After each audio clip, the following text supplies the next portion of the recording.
Great Scott.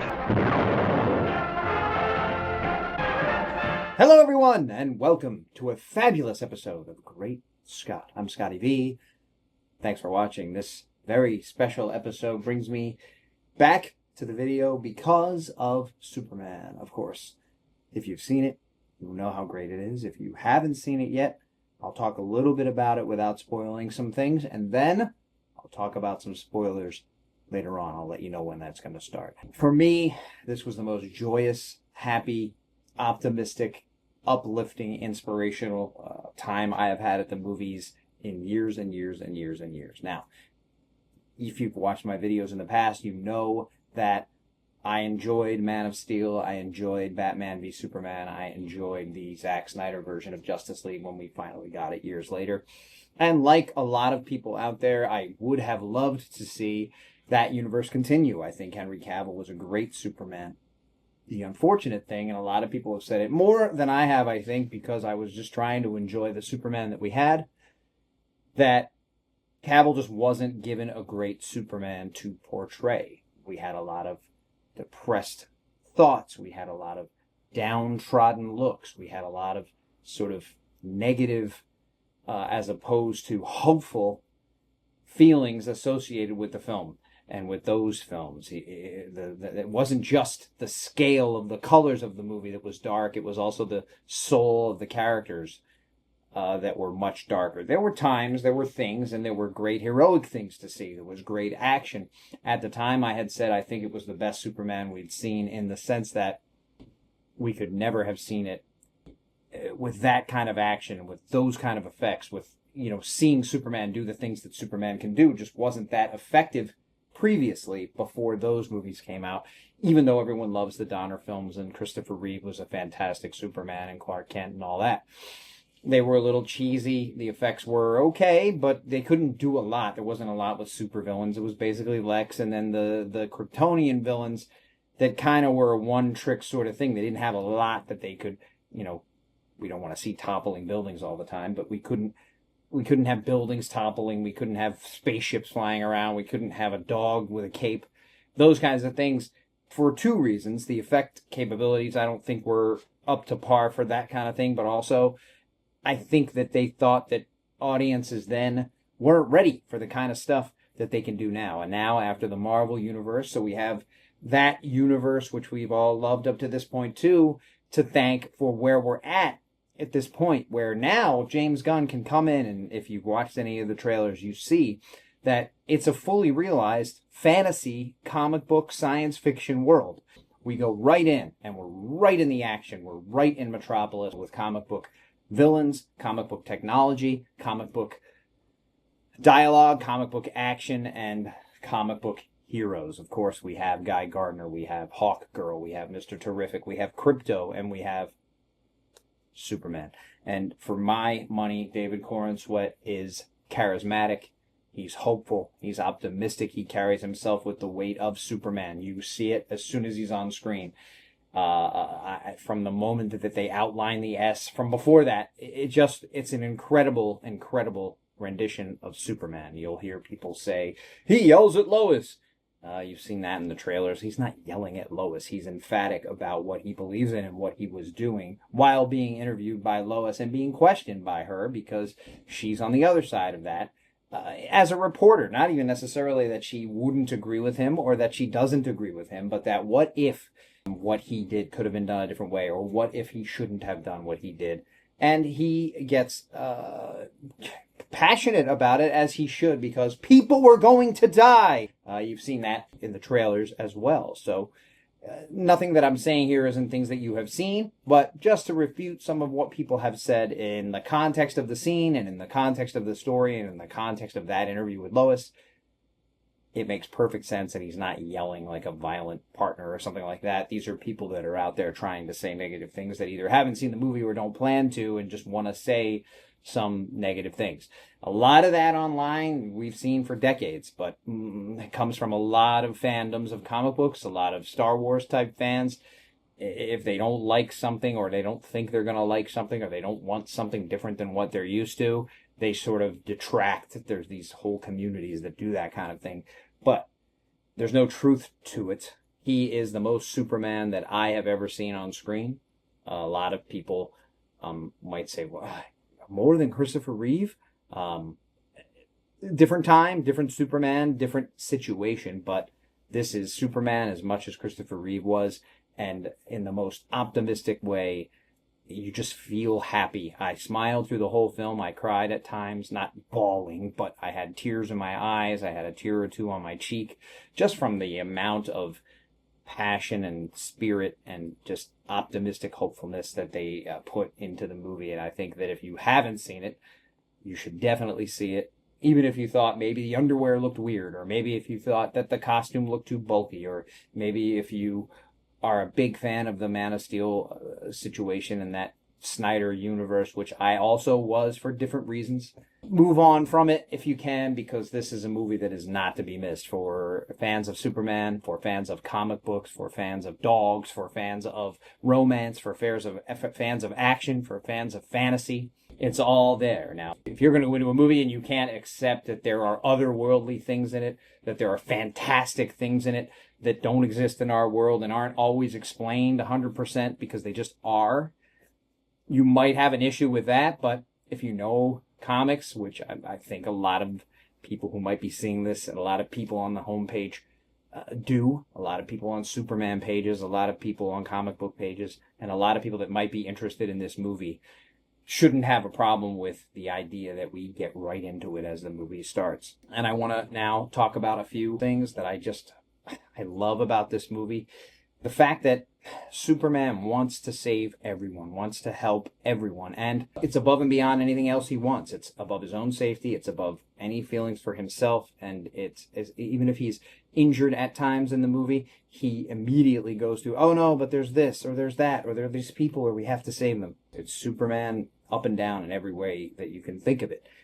You just feel like some of his speeches in the movie feel like Superman. It's authentic, it's heartfelt, it's enthusiastic, and it's just fantastic to see. A couple of things that might bother people. Spoiler again, if you haven't watched it yet. The Kryptonian origin. We learn later in the movie, and it's kind of a big deal, that the message that was sent with Superman started out with thoughts of love and thoughts of greatness and thoughts of happiness and thoughts of we're saving you because you mean more to us than anything. And then the message was damaged, and Lex and his friends either decode the message and figure it out, or somehow fake it or make their own or interpret it in a wrong way, which I'm hoping. But at movie's end, it looks as though Jor-El and Lara wanted him to rule, not necessarily kill everyone, not destroy the Earth, but kill anyone who gets in his way and propagate the Kryptonian species on Earth by taking as many mates as possible. Very extreme, but it's also not the first time that we've heard this. If you're watching the My Adventures with Superman cartoon, they kind of did it there. And I haven't been with the comics for a while now, so that could be the origin in the comics right now that we're seeing. And what happens in comics, we all know. They introduce something for a while, they stick with it for 5 years, 10 years, 15 years, or 8 years, some amount of time, and then they revamp it. Oh, the mystery that will change Superman forever on the front of a comic book, and you find out Jor-El was a bad guy. And then later on, you find out he really wasn't. It was Brainiac who made it seem like it was. Or they revamp it and they relaunch it again, and it's something else. So this could be just what DC is going with right now. I don't necessarily think that Gunn came up with this idea. I think that it's been around for a bit. It's not my favorite way to present it, and that was the one thing that sort of detracted from my enjoyment of the film. I didn't love hearing that, and I expected by movie's end that we would find out that it was faked, but they don't show us that. Now, I've talked to people who have said it would be a hard sell if they revamped it later on, and it would only be because people complained and that they changed it, but that they hadn't intended it to be this way. I don't know that that's entirely true. Now, it could very well stay this way, and it could be what they want, but I also think that Lex is a master manipulator. He has the engineer who can create anything and can connect with all these computers, and did so. And at one point when she's connected to the computers in the fortress, she says, I have it. And he looks at her and sort of smirks. And that's before he knows anything about what she has found. And then they cut the scene and we go to something else. And the next time we hear about that, we're being shown it on the news, that Superman is here to conquer us all. So there is a space there for them to possibly say that it was doctored or that it was fixed or that the experts were incorrect. The argument is that even Mr. Terrific says, I know these guys, Clark, and they wouldn't say that it was authentic unless they knew for sure that it was authentic. And in my mind, I think he's saying these guys as a general. When you say they, he's saying they. I know these types. I know these technology guys. I know these linguist experts, and they wouldn't make a comment like that unless they knew for sure. But Lex can have any amount of people in his pocket, and as we see in the pocket universe, he can also capture your family, your babies, your wife, your daughter, your sister, and make you respond the way he wants you to. Also, if he created the video, he could have given it to them, and they could say, oh yeah, it's authentic because it's connected to whatever, and he has the engineer who seemingly can do that kind of thing. So I don't think it's out of the question that as we move on in this universe, we could see that this was manipulated in some way to make people think. Because all through the movie, Lois keeps saying, Lex did everything he could to discredit Superman. Lex has spent all these years trying to make Superman look bad. Lex is trying to do, and he says it himself. I started the conflict with Baravia and Jarhanpur because I wanted to destroy you, not because I cared about the land. That's part of it, and it would be a nice little bonus, he says, but I wanted to destroy you. So I started this entire thing, and I set this whole thing up. And I also spent 3 years mapping your moves and coming up with all kinds of fight choreography for my Ultraman, who I can easily defeat you with. That's the other thing I hear people, detractors, saying, this is Superman? He gets beat up through the entire movie. He loses again and again and again. He's bloody. He's beaten. Everyone beats him. Not true. Ultraman, essentially himself, who Lex says it was easy to clone him because I just had to comb all your battle sites and find a lock of your hair. And once I did that, I was able to clone you.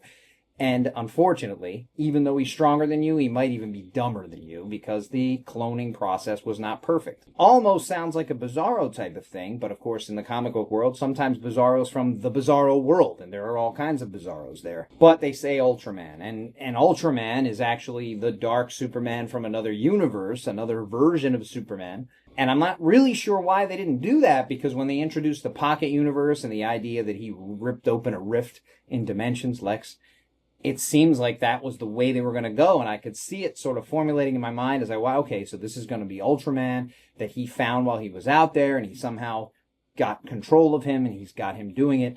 I don't know how, but whatever. But then they tell me that he cloned him, which is almost like a Bizarro thing. Now, I watched Kevin Smith's little description of the movie that he put out a little while ago, and he mentioned that the cubes and things that are part of the proton river that are going into the black hole seemingly are hinting at the idea that Ultraman is going to be Bizarro, and that would kind of make all the things come to fruition. It would be a clone that Lex created and called Ultraman, but then because he's a clone, he's imperfect, he is actually Bizarro, even though he's not calling him that now.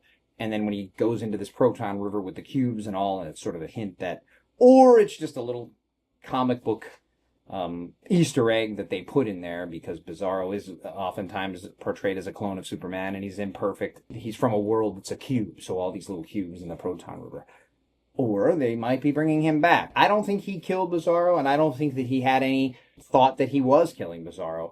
During the scene when he and Krypto and the baby are all getting pulled toward the black hole, he says, Krypto, you got to save the baby. We're going to get pulled into the black hole. We're never going to get out of there. He doesn't say it will kill us. And he's in the proton river for 10 minutes out of this movie, and he's getting pulled toward the black hole. And when they go in the black hole, they're just stuck in there, and he uses his super breath to get them all out. Very awesome moment. They play the old John Williams theme in their way, which, again, the soundtrack to this movie is fantastic. I love the new stuff they came up with, and I love how they intertwined it with the old stuff, and I love how they present the old stuff in their way. It's again, it gets you emotional watching it. Soundtracks often do that with movies. Sometimes it's a cheap way to get somebody to feel a certain thing, but in this it works, and it works in all the ways that you would want it to, and they put it correctly and in the right spots and where you would want it to be. So my thoughts there were, he knew that he could trap Ultraman in this broken black hole through the proton river system that was tearing open the fabric of Metropolis, and eventually would have torn open the world if Superman didn't find out a way to stop it, which he does. with the help of Mr. Terrific and a code that Lex Luthor had that he was going to use to stop it when he was ready. But I don't think that he had any intention of killing him, and I don't think that he thought he was killing him. There is the death of the Kaiju. He's upset about it. He's bothered by it. It was mentioned that he should have berated them for doing it that way. He does a little bit, and then it's kind of over with. And even veterinarians who love animals will sort of guide you toward euthanizing. He says, we could have euthanized it in a much more humane way that didn't hurt so much or whatever. Normally you would say, well, Superman wouldn't even suggest that, but I mean, now he's exasperated because they blow it up and it dies, and he would have rather that they not did that. And he's upset with them, and it's clearly not the way he would have done it, and they call him weak and a wussy and all that stuff, which a lot of people online say a lot of times, because Superman always looks for the caring way out, always looks to help. And this Kaiju wasn't evil. It was just released on Metropolis, and it probably didn't even understand where it was. It was afraid, and it was giant. But it died. And then there's the other thing where Hawkgirl drops the president of Baravia. I'm not Superman, she says, and drops him because he makes a snide comment that he knows she's weak and wouldn't be able to do the hard things, so she's not going to drop him because she's like Superman. And she says, I'm not like Superman, and throws him down. It's kind of a cool moment for her, but it is murdering the dictator, or murdering the guy who rules that country, which a lot of this movie is about the political ramifications of somebody like Superman doing what he does, which is helping people in a war situation and saving their lives. She goes in there and kills this guy, which I don't know if anybody knows that she did.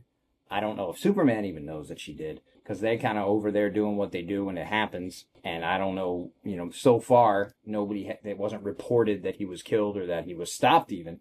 That was just something that we see happen. So I don't know that much about Hawkgirl in terms of what she does in the comics, but I know they're a war-torn place a lot of times. Thanagar, I think it is. Killing someone is probably not that out of the question for her or other heroes, and so she does that. And of course, Superman wouldn't be for it, but I don't know that he knows about it. And I don't know that they're going to take the time to have them show us that he knows and that he goes then and yells at them for it. Or he could. Overall, A+, man. My favorite time in a Superman movie situation. I loved when Man of Steel came out. I was excited. I was happy. I was thrilled.